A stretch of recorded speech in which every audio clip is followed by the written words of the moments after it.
demande d'accueillir chaleureusement Pascal, mon grand frère de la télévision.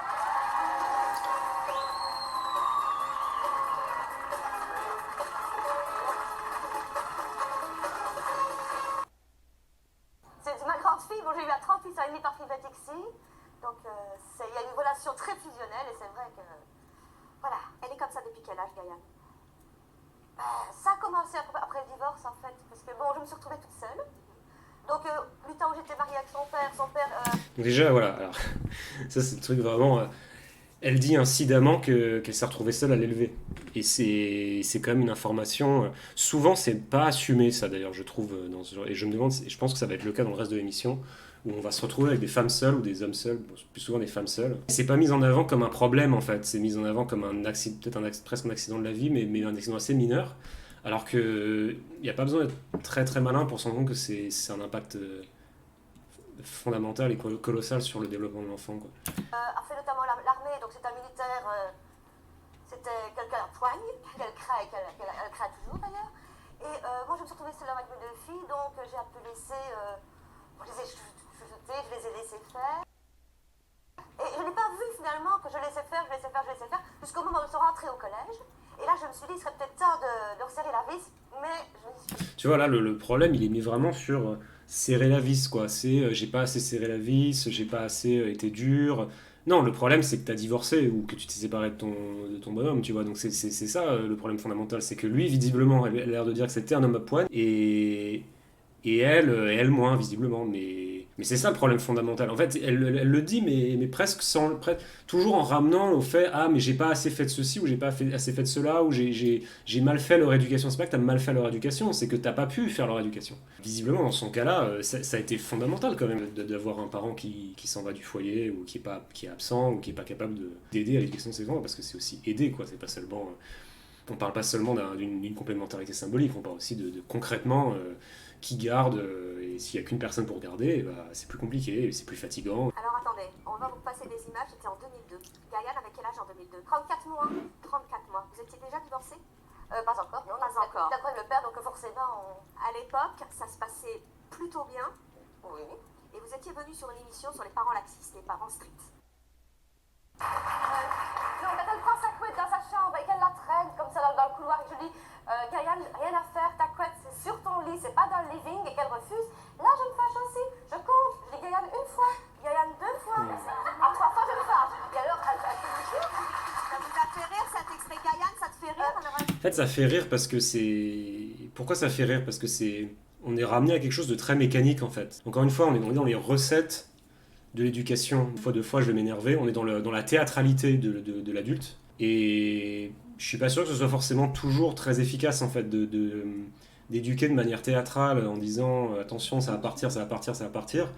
À un moment donné, si ça part pas, mais de manière générale, traiter l'éducation comme un jeu, je suis pas sûr que ça marche vraiment à long terme, quoi. Ça peut marcher une fois, deux fois, mais au bout d'un moment, la réalité revient. Et la réalité, c'est tout ce qui n'est pas justement dans cette espèce de démonstration, de pouvoir du parent, de je sais pas quoi, toi. Je les ai chouchoutés, je les filles. Je ne voulais pas reproduire ce que j'avais vécu chez mes parents, que quand j'avais pas 18 sur 20, maman faisait faire les poussières Non, mais ça, c'est un truc qui est. Je pense que c'est intéressant quand même. Je veux pas reproduire ce que j'ai eu chez mes parents. En fait, on, on- on peut se demander est-ce que tu veux pas reproduire ce qu'ont fait tes parents ou est-ce que tu veux pas revivre ton enfance? Et c'est une vraie question qu'il faut se poser parce que dans un cas, on est dans le camp de la méthode, on est dans le camp de la stratégie, des passionnés, disons. Et puis dans un autre cas, bah en fait, ce que tu veux vraiment derrière reproduire parce que j'ai pas aimé, en fait, c'est vraiment revivre ton enfance à travers les yeux de l'adulte. Et cette peur-là, elle peut pas se traiter. Enfin, c'est trop tard pour la traiter presque. Une fois que tu as cette peur-là liée à l'éducation que tu as reçue, au moment où tu as un enfant, c'est déjà trop tard, je pense, pour vraiment bah, affronter cette peur, la comprendre, la décortiquer, et du coup la surmonter, quoi. Parce que sinon, tu te mets en porte-à-faux par rapport à l'éducation de tes parents, mais, mais du coup, ton éducation à toi, l'éducation que toi tu prodigues, ça devient une espèce de vengeance de l'éducation que tu as reçue. Mais sauf que tes parents, ils sont plus là. C'est toi le parent maintenant. Du coup, c'est plus à jour en fait. C'est le problème, c'est t'es resté bloqué dans le passé et t'essayes consciemment de faire au mieux, mais inconsciemment, en fait, tu es encore en train de débroussailler tes propres projections et disons, tes propres obstacles. Donc ça, c'est déjà quelque chose. Je te vois là, t'as l'air super tendue. La fille que tu dois être à la maison qui est un peu dure avec sa mère, mais pas avec son père. J'ai le sentiment que tu le fais un peu payer. Ah non, et mon père, je suis pas tendre non plus. Pourquoi tu es tendue avec ta mère?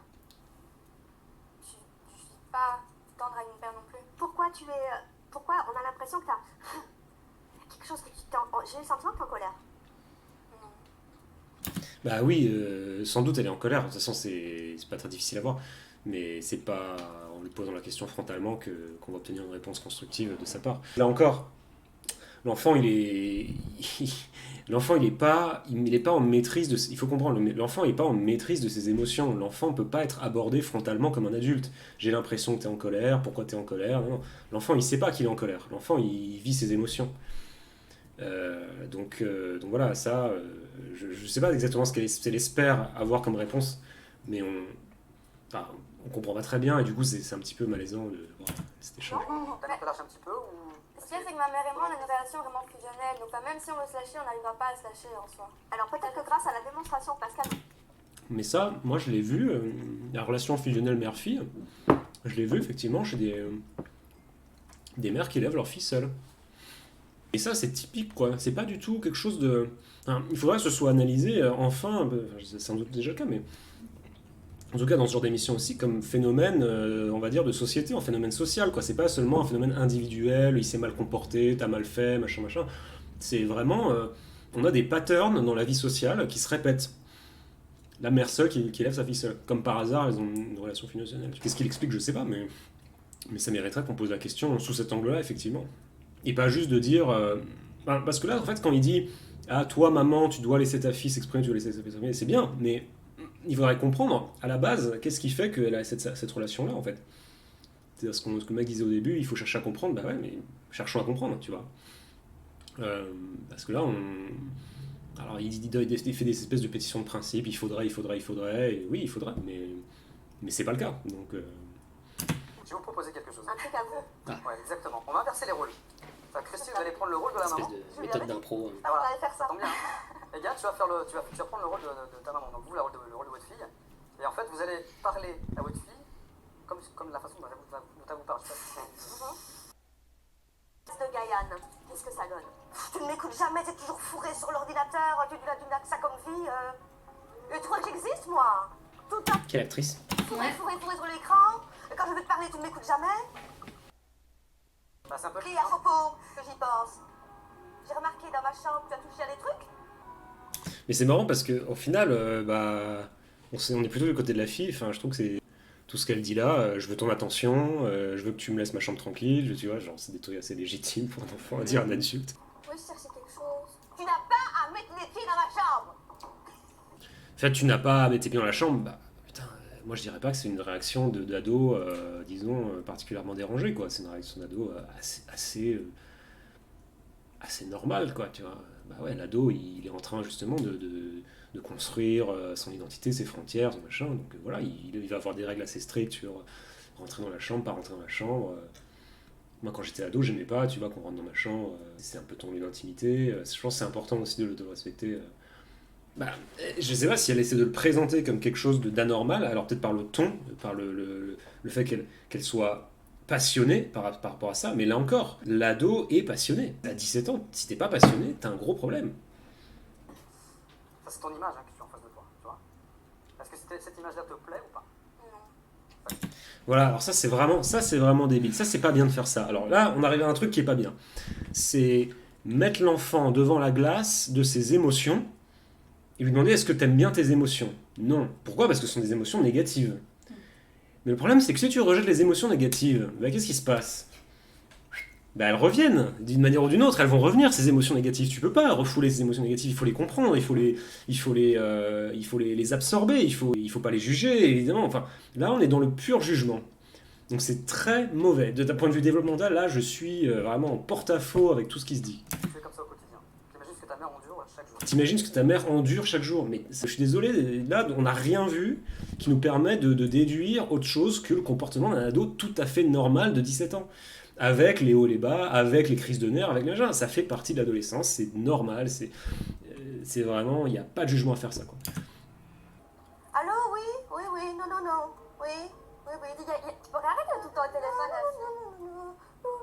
Gaëlle. Gaëlle. Tu vois pas que je suis au téléphone, non? L'important, c'est qu'à un moment donné, trouver un moment pour réapprendre à me connaître, parce que j'ai l'impression qu'en fait, je suis face à deux étrangères. J'ai l'impression que vous êtes juste des copines.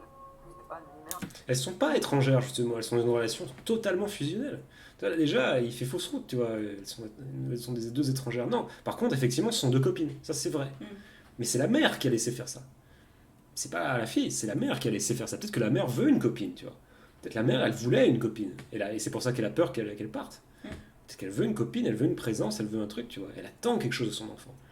Et moi et ma mère, on a vraiment une relation, mais on est copines comme vous, mais j'ai cette distance. Je me dis, c'est ma mère, c'est ma copine, je vais pas lui parler comme si c'était ma copine. Je vais jamais dire ferme ta bouche à ma mère, déjà, je serais plus de ce monde si je le disais, donc comme ça c'est clair. Mais non, c'est tout simplement, faut une distance, faut les imposer.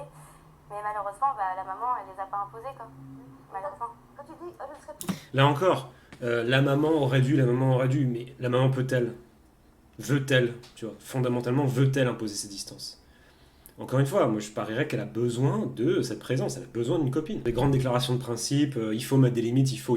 Ouais, mais est-ce qu'on peut? Est-ce qu'on peut, tu vois? Là encore, il n'y a pas de stratégie d'éducation. On éduque avec ce qu'on a, on éduque avec ce qu'on est et avec les moyens et les ressources dont on dispose.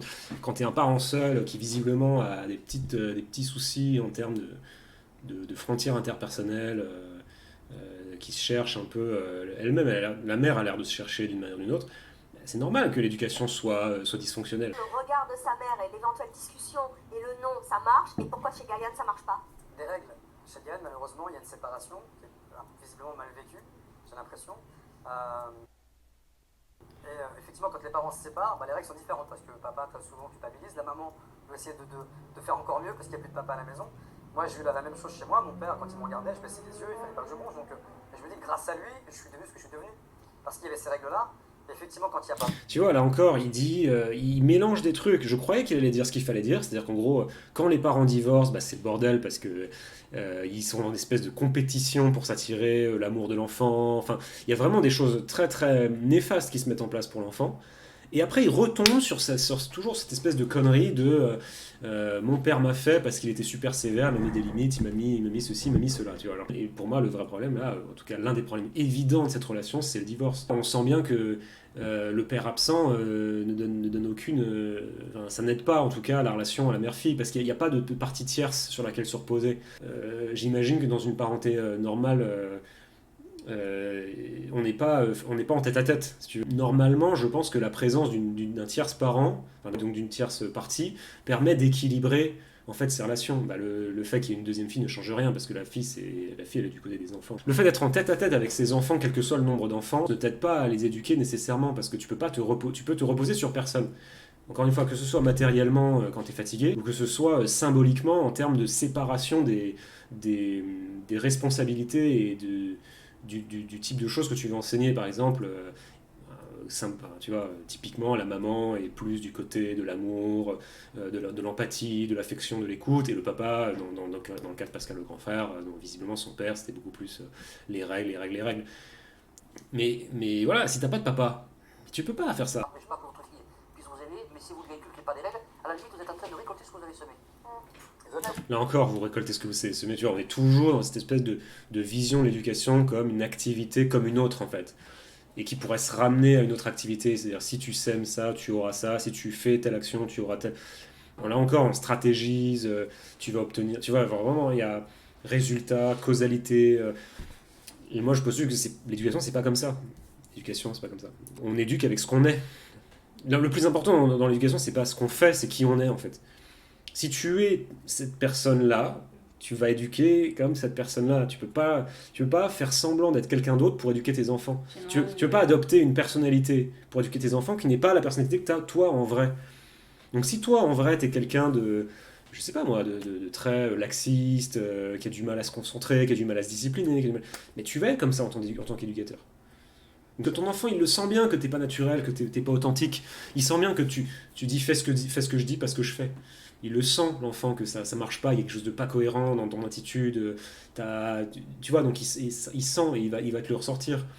Il va pas arriver d'ailleurs à te suivre. C'est-à-dire que tu vas lui enseigner les règles avec la meilleure intention du monde, mais l'enfant, il va pas les comprendre, ces règles, parce qu'il te verra pas les appliquer. S'il te voit pas les appliquer à toi, déjà à ta propre vie, pour lui, il n'aura pas pu voir. C'est-à-dire, tu lui diras que c'est bien, mais lui, il ne verra pas que c'est bien. Et en tant qu'enfant, ça aboutit forcément au fait qu'il rejette les règles. Parce que pour lui, ces règles ne sont pas cohérentes. Pour se faire battre, en fait. Hein? Elle a tendu le bâton pour se faire battre. Exactement. Notre prochaine invitée, elle impose c'était aussi des règles à sa maman. On va en discuter avec elle. Il s'agit de Rachel et la maman s'appelle Chana. Allez, raconte-nous. Par exemple, quand elle fait à manger, et que c'est pas ce que je veux, bah, je vous demande de changer. Mais des fois, c'est des trucs tout simples. Par exemple, elle peut faire de la purée, moi j'aurais aimé des pâtes, ou sinon des pâtes avec de la sauce et je les pense en sauce, je lui demande de refaire. Elle le fait? Oui. Et si elle le fait pas? Bah, je mange quand même, mais Tico. C'est fantastique, ça, c'est fait. Bon, bah, je fais quand même, mais ça a l'air d'être l'enfant gâté la plus chill du monde. Tu râles très fort. non. Non. Elle râle même pas. La dernière chose que tu lui as demandé, c'était quoi? Un bol de céréales. Dans ma chambre, je lui ai demandé est-ce que je pourrais avoir un bol de céréales avec du lait. Elle m'a dit non, elle a claqué la porte. J'avais pas insisté, mais je savais très bien qu'elle allait ramener. Et j'ai entendu ses pas derrière la porte, et pour lui montrer que je savais qu'elle allait ramener, j'ai tendu la main. Et genre, elle a rigolé, elle a dit tu le savais, j'ai dit bah oui. Est-ce que c'est pas l'histoire la plus mignonne que t'aies jamais entendue? C'est vraiment... C'est génial. Je sais pas ce qu'ils vont en dire, mais franchement, s'ils disent que ça, c'est un problème, là, je comprends plus. Ça dépend. Tu lui dis que sa conduite en fait. Non. Quand elle est dehors, bah moi je veux bien, mais j'aime pas être toute seule chez moi. Enfin, sans ma mère. Et elle a le droit de... J'aime pas être sans ma mère, tu vois. Pendant un an, je suis partie vivre en Martinique chez mon père et j'avais pas eu de raison pourquoi j'étais partie parce que j'étais petite en fait et je comprenais pas me couper de ma maman pendant un an. Elle m'avait vu grandir mais je suis revenue, j'avais 8-9 ans. Hey. Et donc j'étais timide et puis après bah Elle voulait plus c'est lâcher. fait comme ça et c'est arrivé au Havre parce qu'avant on habitait sur Paris, c'est arrivé au Havre. Je venais d'arriver donc je connaissais personne et ça... Oh là. T'as entendu ce qu'elle a dit quand même? Je suis partie en Martinique avec mon père sans ma mère. Et ouais. Et Qu'est-ce que encore. je disais? Et qu'est-ce que je disais? Elle est séparée du père. En fait à chaque fois qu'elle est loin j'ai l'impression qu'elle va repartir même si je sais qu'elle va rentrer mais... T'as peur de l'abandon. Quelque part. C'est ça? Pourtant, quand je te regarde, t'es bien habillé, tu te présentes bien, tu t'exprimes correctement, mais à côté de ça, tu fais l'enfer à ta mère. Je comprends pas. Il dit j'ai face à moi deux personnes différentes. En gros, là, ce qu'il est en train de dire, c'est il connecte pas entre la femme, la jeune femme, parce que c'est vraiment une jeune femme là, qu'il a en face de lui, qui est bien habillée, qui présente bien, qui s'exprime tout à fait correctement, et l'idée qui s'est faite d'elle dans la mesure où elle fait vivre, comme il dit lui-même, elle fait vivre un enfer à sa mère. Il dit je comprends pas. C'est parfaitement compréhensible. Ça paraît c'est contradictoire qu'en apparence. Quand tu cherches l'amour, quand tu cherches à être aimé, quand tu as peur de l'abandon, qu'est-ce que tu fais? C'est quoi le premier truc que tu fais quand tu cherches à être aimé? Tu as un truc, ou le premier truc, un des premiers trucs logiques que tu auras envie de faire. Les gens qui ont envie d'être aimés, qu'est-ce qu'ils font pour être aimés? Ils veulent séduire. Bah alors? Contradiction? Pas du tout. Pas du tout, c'est parfaitement logique. Si je lui dis non, à la finale, elle va savoir s'y prendre pour que je lui dise oui. Donc pour le coup, En gros, vous culpabilisez, vous lui cédez tout.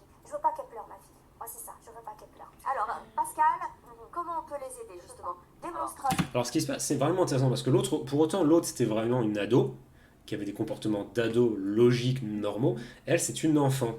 Elle a un comportement d'enfant en fait, Ouais, d'enfant de, je dirais, je sais pas, 4 ans, tu vois, Ouais, c'est un ouais, enfant de c'est 4 ça. ans, 4-7 ans, tu vois, dans un corps de fille, de jeune fille qui a peut-être 18 ans, on s'en fout. Et donc on est dans quelque chose de plus régressif. Mais là encore, alors là c'est moins normal parce que l'âge ne correspond pas avec l'état mental de la fille. Maintenant, on ne peut pas tricher. Les étapes, c'est les mêmes pour tout le monde. C'est-à-dire tu vas passer par toutes ces étapes-là, l'enfant, l'ado, le machin. Si t'es pas passé par l'étape, si t'es comme la fille qui se prend, qui dit oui, moi j'ai eu beaucoup de trucs, j'aurais jamais osé. J'ai fait ma crise d'adolescence, mais ça a duré très peu de temps, gna. À un moment donné, ça va se voir, ça va se ressentir. Et tu vas devoir la faire plus tard, il sera plus dur, tu vois. Donc elle a mal vécu l'enfance, et elle est en train de réénacter son état d'enfant Donc vraiment d'enfant, je sais pas comment dire, primal, quoi, tu vois, avec vraiment le désir de la mère, le désir de l'affection, de la tendresse, tu vois, mais dans des choses vraiment physiques. Et elle doit s'en libérer. La seule manière pour elle d'y arriver, c'est de retourner dans son enfance, de revivre ces moments de l'enfance et de s'en libérer. Il n'y a pas le choix, quoi. Et c'est pas en disant. Alors, je sais pas ce qu'il veut lui dire. Je parie qu'il va lui dire, ouais, il faut pas embêter ta mère. Ouais, ok, faut pas qu'elle embête sa mère. Mais ça résoudra pas le problème, fondamentalement, qu'elle a. Et d'ailleurs, dans son cas à elle, dans l'autre, je suis pas trop sûr, mais dans son cas à elle, c'est sûr que si elle fait ce qu'il va probablement lui dire, qui est de refouler un peu ses émotions, ou d'une manière ou d'une autre, de dire, voilà, faut laisser ta mère tranquille, c'est pas bien ce que tu fais, tu es dans le jugement. Mais elle va le refaire avec son mari, ça se trouve, tu vois. Elle va être avec son mari possessive, tu vois. Tu vois, on peut pas tricher. Les problèmes que t'as pas envie de résoudre au moment T, ils vont se présenter au temps T+5, mais en pire. Il est temps à présent d'accueillir notre prochain invité qui lui était extrêmement directif avec sa mère. Qu'est-ce que vous avez envie de dire à nos filles ici sur le plateau qui sont directives avec leur mère? Moi, ce que je veux dire maintenant, c'est que j'ai 27 ans et qu'à 27 ans, je sais toujours pas ce que je vais faire de ma vie. J'étais un enfant qui était désagréable. J'étais un enfant qui respectait aucune loi. Maintenant, j'ai 27 ans, je suis instable dans le travail. Mes parents ont divorcé quand j'avais l'âge de 7 ans. Et j'ai eu un beau-père. Un an plus tard, je ne l'ai pas accepté. Je le détestais. J'étais colérique, désagréable. Alors, s'il vous plaît, changez votre comportement parce que à l'âge de 27 ans, j'ai pas envie que vous soyez dans la même situation où je suis actuelle, en n'ayant pas un travail, en ne soyant pas bien. Déjà, ok, mon beau-père, donc ses parents divorcés, donc déjà, encore une fois, j'ai pas fait exprès, mais ils sont tous dans cette situation-là, ils sont tous dans la situation où leurs parents se sont séparés. Est-ce que quelqu'un va le remarquer, qu'il y a ce pattern, comme par hasard, on est tous dans le même pattern, tu vois. Ensuite, il dit, donc j'ai refusé l'autorité de mes parents, je me comportais mal, ok, bon ça peut être un constat objectif, si tu veux, voilà, j'étais un enfant mal élevé, bon, j'étais un enfant qui se rebellait, j'étais un enfant colérique. Mais le problème, c'est qu'après, il fait un lien entre ça et le fait qu'à 27 ans, il est instable dans sa vie. Et déjà, je pense qu'il n'y a pas de lien. Et ensuite, il fait comme si le choix, tu vois, le fait d'avoir été colérique quand il était enfant, d'avoir refusé l'autorité, etc., c'était un choix conscient qu'il aurait fait. Et que ce choix conscient l'aurait amené à des conséquences plus ou moins mauvaises. Mais non, alors, un enfant, ça ne fonctionne pas comme ça. Un enfant n'est pas, n'est pas dans le contrôle de ses émotions, n'est pas dans le contrôle de sa volonté. Un enfant vit les émotions comme un courant, comme une force qui l'habite. Disons que c'est ce qui fait la différence en tout cas entre un enfant et un adulte. L'adulte est beaucoup plus normalement capable que l'enfant de reporter, de différer la satisfaction de son désir, de contrôler ce qu'il dit, de contrôler son image. Un enfant ne contrôle pas son image par définition. Un enfant est dans la vie. Donc l'enfant est dans la réaction. C'est-à-dire que l'enfant il réagit à des choses. En général, il n'est pas méchant sans raison. Voilà, je pense que, moi j'y crois pas en tout cas. L'enfant qui est méchant sans raison, j'y crois pas du tout. Et là, la raison, en tout cas, on a un gros élément de raison qui nous est donné, quoi, dans le fait qu'il a un beau-père et qu'il accepte pas l'autorité de son beau-père, peut-être parce que c'est pas son père, voilà, et point barre. Qu'est-ce que tu veux faire de ça? Tu peux rien y faire. Le fait qu'il se martèle comme ça en disant j'ai été un mauvais enfant est très, très nocif pour lui. Il faut que quelqu'un l'aide tout à fait à dépasser cette culpabilité, à se rendre compte que ça n'était qu'un enfant et qu'il a réagi à une situation qui n'était pas la situation optimale, à se connaître, il faut l'aider à se connaître, il faut l'aider à se comprendre, mais non pas le juger. Voilà, il se juge beaucoup, il dit j'ai été mauvais, mais là c'est pas la question d'être mauvais ou bon, la question c'est pourquoi t'as agi comme ça? Qu'est-ce qui s'est passé? Un enfant ne connaît pas le bien et le mal, tu vois, là encore c'est... Ce jeune homme, je sais pas pourquoi il est, pour le coup, je sais pas pourquoi il est comme ça, c'est-à-dire à se juger autant, mais il ne se rend pas service. Et je parie que personne ne va lui dire. L'enfant n'a pas le choix d'accepter ou pas l'autorité. C'est-à-dire, il répond à l'autorité. Il répond de la manière dont il peut répondre. L'enfant n'a pas de maîtrise sur lui-même comme l'aurait un adulte. Donc c'est pas à l'enfant de se maîtriser, c'est à l'adulte de le maîtriser. C'est pas du tout la même chose, tu vois. C'est à l'adulte d'être responsable, c'est pas à l'enfant d'être responsable. L'enfant n'a pas à être responsable, par définition, c'est ça, c'est la nature. On vous sent ému? Oui, de ce que j'ai entendu, c'est vrai que j'ai été choquée de voir déjà Christine pleurer. Parce que j'ai entendu ma mère pleurer. Et de voir sa mère pleurer, je m'en mords les doigts, mais quand vous ne pouvez même pas... Alors ça, c'est très intéressant ce qu'il dit. Ça, vraiment, je pense qu'il faut passer un petit moment là-dessus. Voir sa mère pleurer, c'est triste. Oui, oui, c'est triste. Mais là encore, tu sais pas si c'est de ta faute. Donc, la culpabilité, ok, mais tu es un enfant. Rappelle-toi, en tout cas, tu étais un enfant. Donc, ma mère pleure à cause de moi. C'est une manière pour l'enfant d'intérioriser les problèmes qui se passent et de dire c'est encore, enfin je ne fais que redire ce que j'ai dit avant, mais c'est à cause de moi, c'est de ma faute, j'ai été mauvais. Et effectivement il le dit lui-même, ça lui génère de l'émotion, mais alors une émotion à double tranchant. Voir sa mère pleurer, c'est triste, oui, mais là encore, être capable de remettre dans le contexte. Ta mère pleure-t-elle à cause de toi? Ou pleure-t-elle à cause d'elle parce qu'elle n'est pas capable d'assurer ton éducation? Est-il mal de pleurer? Tu vois, est-il mal pour un parent de pleurer? Ou est-ce que c'est mal pour toi en tant qu'enfant parce que tu te rends compte que tes parents ne sont pas tout puissants et qu'en fait ce sont des humains et qui font ce qu'ils peuvent? Tu vois, est-ce que tu pleures vraiment pour toi? Enfin, non, plutôt, est-ce que tu pleures vraiment dans une attitude altruiste de dire, qui serait déjà pas la bonne parce que tu te rendras coupable de quelque chose dont t'es pas criminel, ou alors est-ce que tu serais pas touché en fait du fait que tu te rends compte que bah ta mère n'est pas capable d'assurer ton éducation et donc tu te sens totalement insécurisé. Nos prochains invités, c'est une fille et sa maman, justement, Félicie, qui impose des règles de vie extrêmement strictes à sa mère, notamment sur l'hygiène de vie. Elle va nous expliquer pourquoi. Voici Félicie et sa maman Christine. Félicie, tu as 13 ans. Oui, Comme toutes les gamines de ton âge qui ont fait plus. parce que ma mère elle a du diabète et je prends soin d'elle. Et je la surveille de trop. Et à cause du diabète, c'est de son poids, je sais pas. Quand je parle aux jeunes hommes, les copains de mes enfants, elle vient me rechercher. Tu fais quoi, maman? Je dis, je cause. Je vais un peu loin, maman. Bon, bah, écoute, excuse-moi, mais je fais un peu ce que je veux, mais elle revient à la charge, sans arrêt. Elle vous interdit des choses. Oui, elle veut pas que je boive d'alcool, elle veut pas que je fume, elle me prend la tête avec ça. Vous lui interdisez des choses à votre fille? Bah, je lui interdis, je pense qu'elle est assez grande aussi pour se responsabiliser. Alors non, elle n'est pas assez grande pour ça, son réalité à 13 ans. Personne s'interroge sur cette maman. Si sa fille fait ça, c'est que vraiment elle doit sentir que sa mère est totalement irresponsable. C'est que vraiment elle doit sentir que sa mère a besoin qu'on lui dise quoi faire, qu'on la régule, qu'on lui dise pas de pas boire, de pas fumer, à qui parler. Donc elle doit, d'une manière ou d'une autre, elle doit sentir confusément, mais intimement, que sa mère faillit à son rôle de maman. Et quand la mère dit « Oh bah à 13 ans, elle sait se responsabiliser », ça montre bien qu'elle a raison, que la fille a raison. Parce que la mère croit qu'à 13 ans, on sait se responsabiliser. Ce qui montre bien qu'elle a aucune notion de ce que c'est que l'enfance, de ce qu'il faut faire en tant qu'adulte, etc. par rapport à un enfant. Que, évidemment, 13 ans, c'est beaucoup trop jeune pour se responsabiliser sur quoi que ce soit. À 13 ans, t'es adolescent, à 13 ans, tu fais des conneries, c'est fait exprès. Le fait que sa fille fasse pas de conneries, c'est préoccupant, là encore. Il y a des choses négatives qui sont préoccupantes, mais parfois les choses positives sont tout aussi préoccupantes. De voir un enfant trop mature à un âge trop précoce peut être tout aussi préoccupant que de voir un enfant pas assez mature à un âge trop avancé. Tu vois. Pour moi, elle va le payer à un moment donné, ce moment-là, parce qu'on ne peut pas tricher avec les étapes.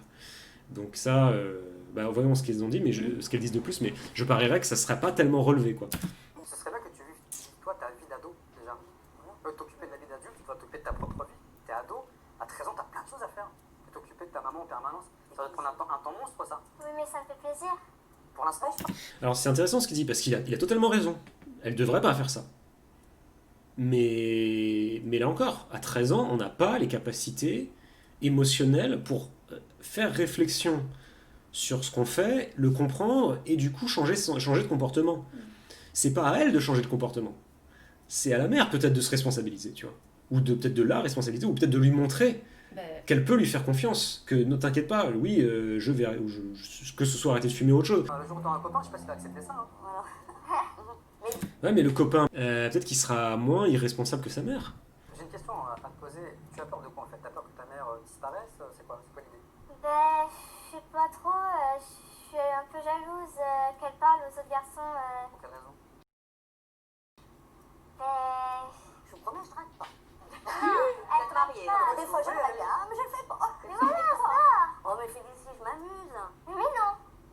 Tu vois, c'est marrant parce que c'est eux qui ont parlé de distance avant, mais là, visiblement, la mère manque de distance. C'est-à-dire que la fille ressent que sa mère est trop copine avec ses copains à elle. Ouais. Bah ouais, mais c'est légitime, tu vois. T'es ma maman, voilà, t'es pas la copine de mes copains. On n'est pas sur une espèce d'égalité. Donc laisse-moi vivre, pour le coup, avec mes copains. Et peut-être, effectivement, je te laisserai vivre par rapport à ton diabète. Tu vois, il y a quelque chose de... Moi, je pense qu'elle répond peut-être à ça aussi, tu vois. Mhm. Et ça, je parie qu'on va pas le dire, ça sera pas dit dans Quand l'émission. j'aurai 80 ans, je pourrai plus causer à personne, je serai sourde. La mère, en gros, elle dit laisse-moi vivre, laisse-moi m'amuser. Mais tu es une maman. Tu t'amuses pas au détriment de ta fille. Si, va te trouver des copains. T'as envie de lui dire va te trouver des copains à de ton âge ou pas, ou on s'en fout d'ailleurs, mais pas les copains de ta fille. Laisse ta fille tranquille aussi, tu vois. Enfin, c'est ce qui ressort de ce qu'elle dit là, à ce moment-là. Peut-être que ce sera développé après. Mais... J'entendrai plus rien, je verrai plus rien, j'en profite. Oui, mais non, moi j'aime pas. Pourquoi t'aimes pas qu'elle s'amuse? Elle a pas 20 ans. Ah oui, mais quand même. Elle, ce qu'elle est en train de dire, c'est j'aimerais avoir une maman en fait. Voilà, j'ai 13 ans, j'en ai pas à 18. J'ai 13 ans, il y a 13 ans, on a besoin de sa maman. D'une maman, pas d'une copine, pas d'une coloc, pas d'une femme qui fume, qui boit et qui s'autorégule pas. J'ai besoin d'une maman, elle est en train de dire ça, et personne ne l'entend en fait. Parce que ils sont peut-être aussi. Elle a une apparence d'être beaucoup plus âgée qu'elle l'est en réalité, mais son discours ne trompe pas. Et encore une fois, à 13 ans, on n'est pas capable d'exprimer de manière, si tu veux, très élaborée les raisons qui nous font agir, les raisons pour lesquelles on agit en tout cas. Il est temps que vous preniez votre indépendance. J'aimerais bien. Il est temps qu'on inverse un peu les rôles. Il y a quelque chose qui vous tient à cœur depuis longtemps et que vous avez donc pas demandé à votre fille, mais dit à votre fille et qu'elle ne veut pas que vous fassiez. C'est quoi? Alors, ben, tout ce qui est piercing, tout ce qui est tatouage. Pourquoi tu veux pas que ta mère se fasse des piercings et des tatouages? Oula. Ben, déjà, Parce que c'est une maman et que les personnes les tatouages, c'est pour des ados, voilà, peut-être, tu vois, au hasard, tu vois, c'est quand même pour des gens assez jeunes et elle veut pas que sa mère se pare des attributs de la jeunesse parce que pour elle, ça la ferait descendre à son niveau. Voilà pourquoi. Je peux te donner la réponse, tu vois. Alors, elle va pas être capable de le dire, mais évidemment, si tout le reste fonctionnait, le tatouage ne serait qu'un tatouage. Mais pour elle, visiblement, le tatouage, le piercing est un signe qui la prive de sa mère. Parce que sa mère devient une espèce de une espèce de jeune fille comme elle, en fait. Ça la met à son niveau. Est-ce que c'est logique pour une femme de 49 ans de vouloir... En fait, moi, il me semble qu'elle a un désir régressif de retourner dans sa jeunesse. Elle a un désir, une espèce de désir, de fantasme d'éternelle jeunesse, dont la fille sent bien que c'est malsain, et qu'elle veut lui éviter. Elle veut éviter aussi pour elle-même. Aucun enfant ne veut voir ses parents rajeunir. C'est logique, on a tous peur de voir nos parents vieillir, mais on veut pas non plus voir nos parents rajeunir, tu vois, parce que on sent bien que c'est pas dans l'ordre des choses, et que ça leur enlève leur statut de parents, et que du coup, si t'as plus de parents... tu vois, il y a quelque chose de très malsain et contre nature, on sent bien que c'est presque un sujet tabou.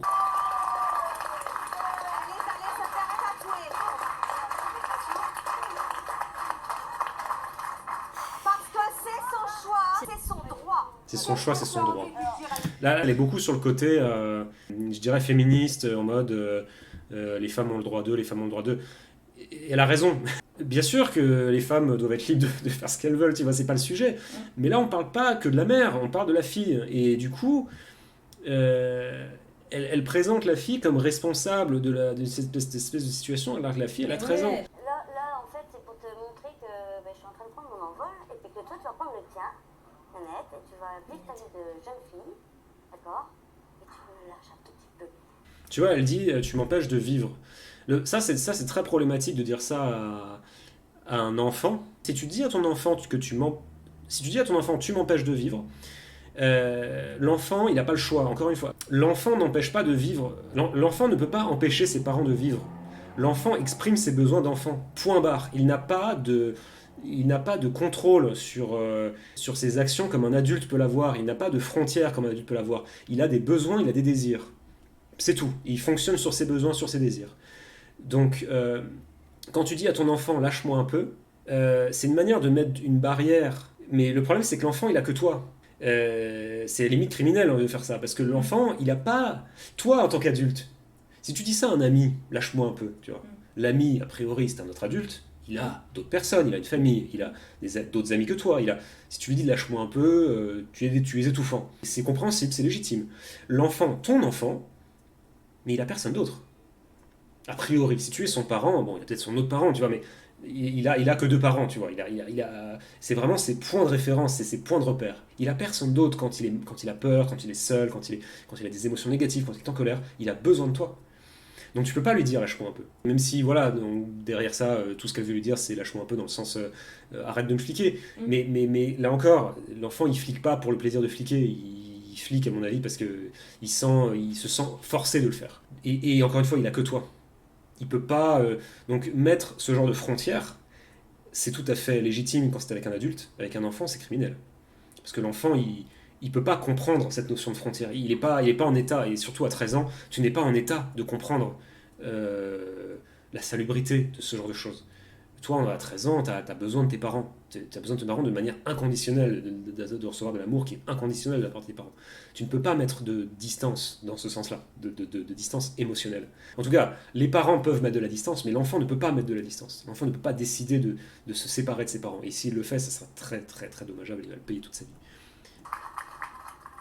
Ça va? Ok, bon là, Je suis un peu trahie, mais... elle se sent un peu trahie, c'est logique. C'est une belle surprise, non? C'est une belle surprise. Pourquoi il lui demande ça? C'est une surprise. Il remue le couteau dans la plaie. Elle a pas fait ça pour te trahir. C'est toi qui crois ça. Là, par contre, ce qu'il a dit, c'était moins mauvais. Il lui a dit, elle a pas fait ça pour te trahir, c'est toi qui crois ça.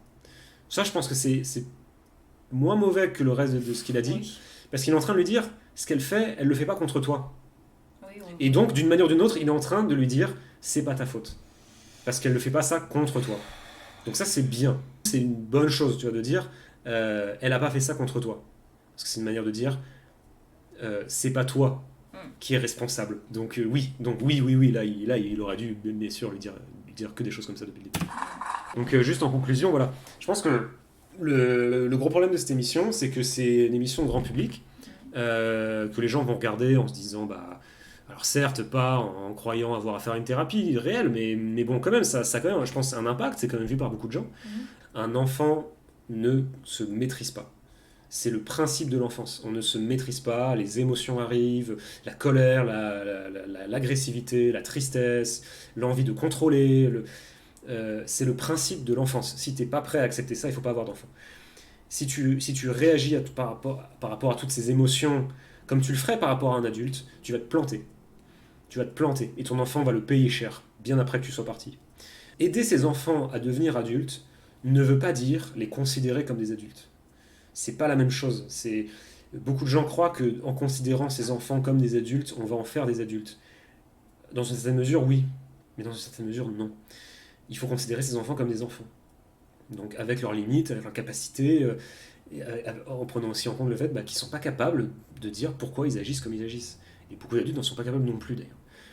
Mais c'est hyper important quand on a des enfants de ne pas croire que, disons, l'éducation c'est une espèce de stratégie, il faudrait mettre les bons coups au bon moment, faire les bonnes choses, récolter les bonnes graines au bon moment, puis les semer au bon moment, tu vois.